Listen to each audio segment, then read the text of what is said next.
We are a projection of the earth. The earth is a projection of us. Let me explain. I was getting bored of scrolling TikTok, so I picked up this book, Journey of Souls, written by Michael Newton. Um, let's see.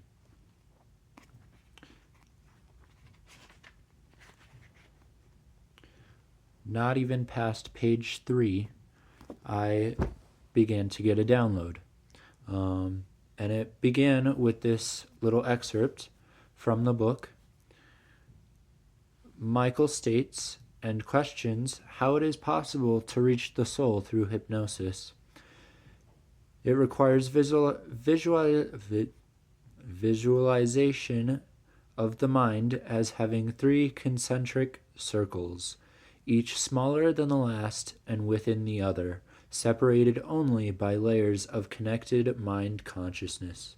The first outer layer is represented by the conscious mind, which is our critical, analytic, reasoning source. The second layer is the subconscious, where we initially go in hypnosis to tap into the storage area for all the memories that have ever happened to us in this life and former lives.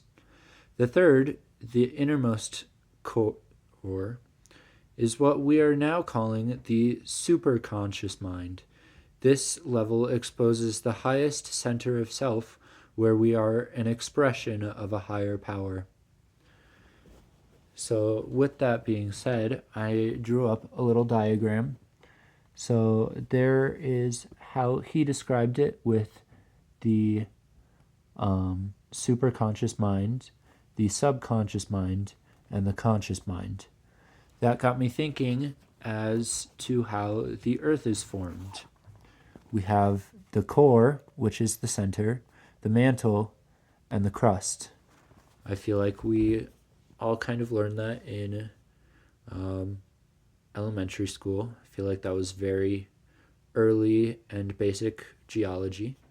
And I kind of made an extended diagram of it right there. Starting with the core, which is equivalent to the superconscious as described by Dr. Newton. The core is the source.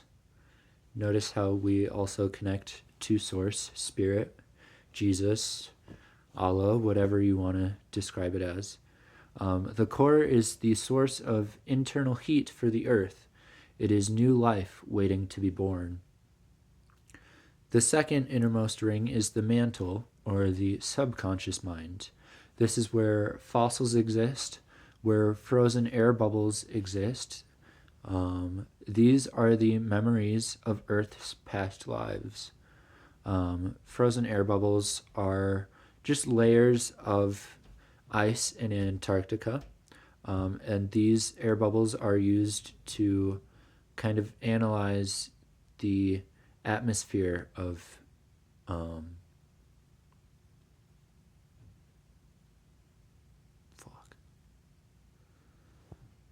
the air bubbles form in layers which are used to analyze the atmosphere from different time periods. That's what I was trying to say. There we go. The crust, also known as the conscious, is our most visible current life as we know and experience it. As current life dies, we are then buried. We become another memory in the cycle.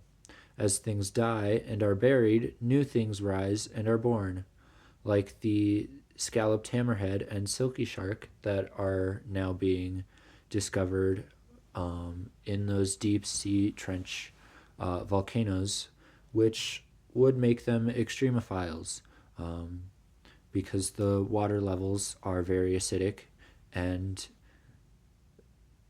very, very hot. And most extremophiles that we know of are quite small, so this is kind of something new that is coming to light.